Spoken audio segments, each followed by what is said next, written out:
What happens when one of the most widely issued service pistols in America suddenly gets blacklisted? Not by anti-gun politicians, but by the very police academies that train the people carrying it.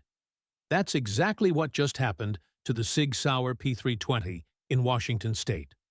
On August 1st, 2025, a judge refused to overturn a statewide academy ban on this pistol, leaving recruits unable to train with a weapon still in active service across the country.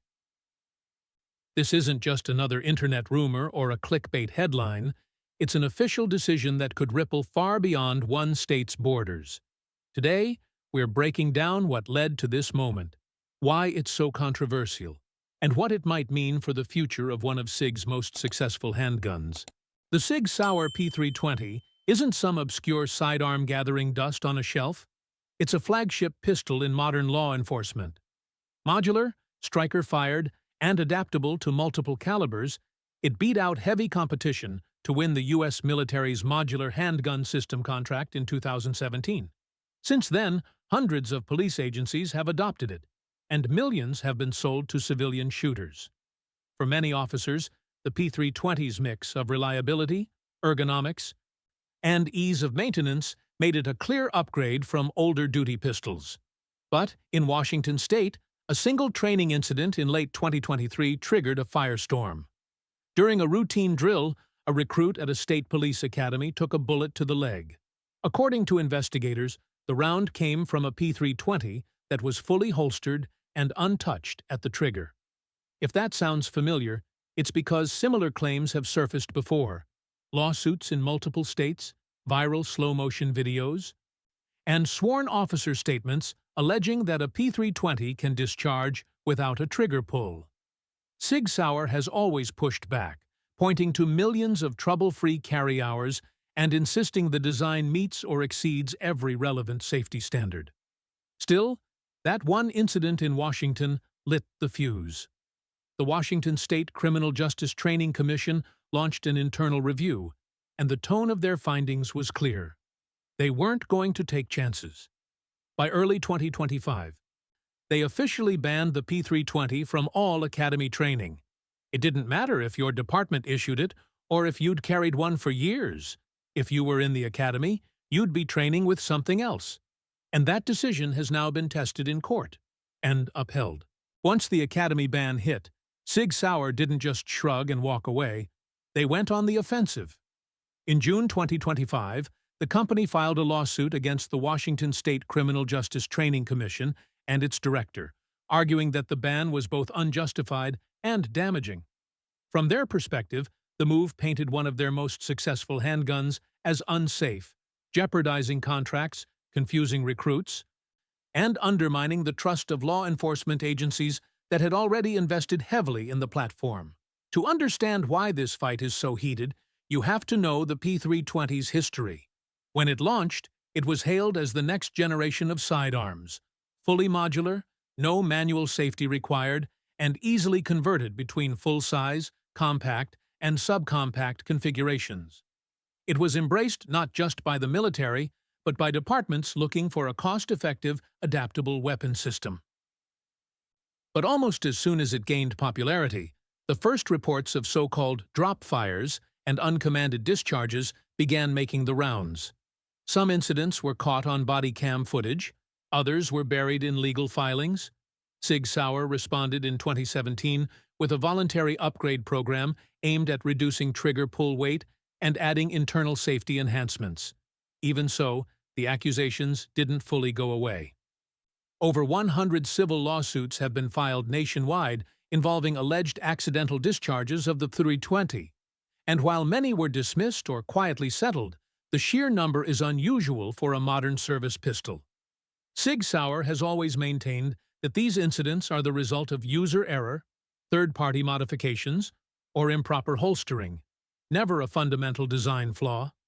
But in a field where trust is everything, perception can be as damaging as proof. The Washington Academy's stance made one thing clear. Whether or not the P320 is defective, they weren't willing to carry the liability. That's a decision rooted less in metallurgy and mechanics and more in risk management. And when Sig asked the courts to temporarily lift the ban while the lawsuit played out, Judge Carol Murphy wasn't convinced. On August 1st, she ruled that Sig hadn't shown the kind of irreparable harm needed to override a public safety measure. Translation: the Commission had enough reason to act, and the ban stays, for now. From a purely legal standpoint, the judge's ruling was narrow but powerful. She didn't declare the P320 unsafe, and she didn't rule on whether the mechanical design was flawed. Instead, she said the Training Commission had the authority to make precautionary decisions when they believe there's a credible risk to safety. In other words, the court wasn't there to settle an engineering debate. It was there to decide whether the Commission could err on the side of caution. And in Washington state, that answer was yes. For Sig Sauer, that's a problem. The company's lawsuit wasn't just about Washington. It was about precedent. If one state academy can pull the plug on a flagship duty pistol, others might follow. That's not just a reputational hit. It's a potential multi-million-dollar loss in contracts, replacements, and future bids. Police departments operate on tight budgets, and once an academy bans a gun, agencies have to either replace it, find alternate training solutions, or fight a constant uphill battle to justify keeping it in service. Sig's legal team argued that the ban creates confusion for recruits who train on one pistol only to graduate and be issued another.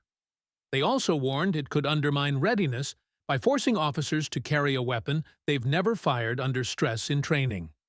On paper, that's a compelling argument, but in the courtroom, it didn't outweigh the Commission's safety concerns.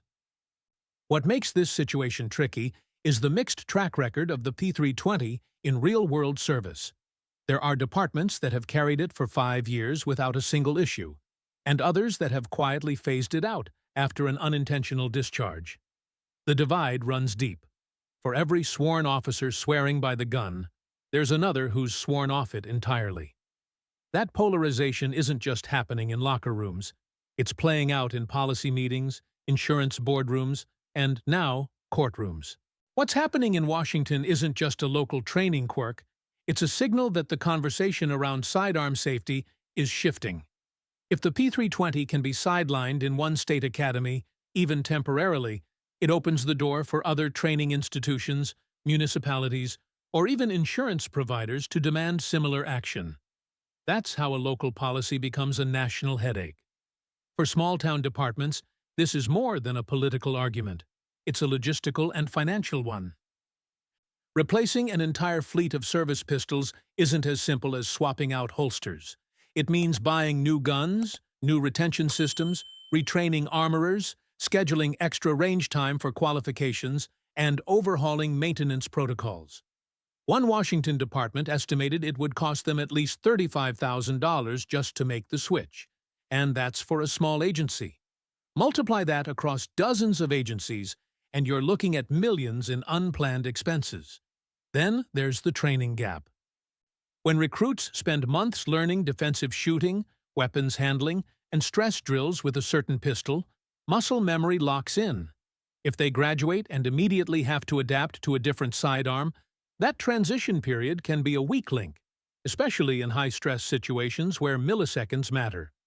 Supporters of the P320 ban argue that any risk of an uncommanded discharge is unacceptable in a training environment, where liability falls squarely on the institution. Critics counter that banning the pistol in training while allowing it in the field sends a mixed message that undermines confidence in both the weapon and the leadership. And here's the real kicker. This isn't just about the P320. It's about how the firearms community, law enforcement leadership, and the legal system respond when perception starts to outweigh hard data. If a widely adopted service pistol can be sidelined based on disputed incidents, it raises the question, what's next? The debate over the P320 has split the firearms community right down the middle. On one side, you have the defenders, seasoned officers, military personnel, and civilian shooters who've carried the pistol for years without a single malfunction. They point to the P320's military pedigree, its modular design, and the fact that it has passed every industry and government safety test thrown at it. To them, the talk of uncommanded discharges is overblown. fueled by user error, poorly maintained guns, or rare cases of third-party modifications gone wrong. Many of these supporters have tens of thousands of rounds through their P320s without so much as a hiccup, and they see the ban as an overreaction driven by fear rather than evidence. On the other side are those who see the pattern and can't ignore it. They cite over 100 civil lawsuits filed nationwide, multiple incidents caught on camera, and officer statements sworn under oath that the pistol discharged while holstered. To them, this isn't about attacking Sig Sauer. It's about protecting the people who carry the gun every day. They argue that even if the mechanical flaw only surfaces in rare conditions, those rare conditions are still too risky for a duty weapon. In their eyes, the Washington Academy's move is just common sense. Better to eliminate a potential hazard than explain to a family why a preventable injury happened during training. The result is a standoff between two realities. In one, the P320 is a proven, trusted tool. In the other, it's a liability that no amount of PR can fix. And somewhere in the middle are the departments, training officers, and policymakers trying to decide which version of reality they're willing to bet lives and budgets on. This fight over the P320 is about more than one pistol. It's a snapshot of where firearm policy is heading. In the past, a gun's fate was decided by hard data. Malfunction rates, ballistic performance, safety certifications. Today, perception can be just as influential. If enough people, especially those in positions of authority, believe a weapon poses a risk, that belief alone can shape policy. Washington's Academy ban shows how quickly that shift can happen. The Commission didn't need to prove beyond a doubt that the P320 was defective. They only needed to convince themselves and a judge that the risk was credible.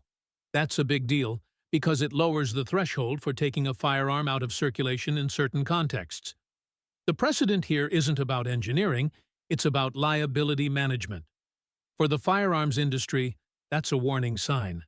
If perception can override testing and track record, manufacturers have to think about how they manage public trust just as much as how they design a firing mechanism. And for gun owners, it's a reminder that the conversation about safety is no longer just about what a weapon can do, it's about what people believe it can do. The P320's situation also highlights a deeper challenge. In an era where every incident can be recorded, uploaded, and analyzed in slow motion by millions, the court of public opinion can move faster than any official investigation. Whether that's a good thing or a dangerous trend depends on where you stand. But one thing's certain. Every major firearms maker is watching this case closely.